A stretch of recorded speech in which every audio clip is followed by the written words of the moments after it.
اللہ اپنے بندوں میں سے جس پر چاہتا ہے نبوت کا احسان کرتا ہے،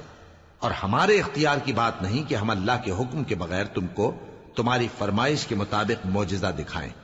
اور اللہ ہی پر مومنوں کو تو بھروسہ رکھنا چاہیے۔ اور ہم کیوں اللہ پر بھروسہ نہ رکھیں حالانکہ اس نے ہم کو ہمارے دین کے سیدھے رستے بتائے ہیں،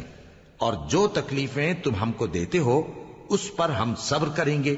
اور اہل توکل کو تو اللہ ہی پر بھروسہ رکھنا چاہیے۔ اور جو کافر تھے انہوں نے اپنے پیغمبروں سے کہا کہ یا تو ہم تم کو اپنے ملک سے باہر نکال دیں گے یا تم ہمارے مذہب میں واپس آ جاؤ۔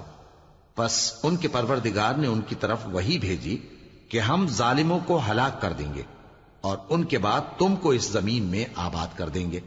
یہ اس شخص کے لیے ہے جو قیامت کے روز میرے سامنے کھڑے ہونے سے ڈرے اور میرے عذاب سے خوف کرے۔ اور پیغمبروں نے اللہ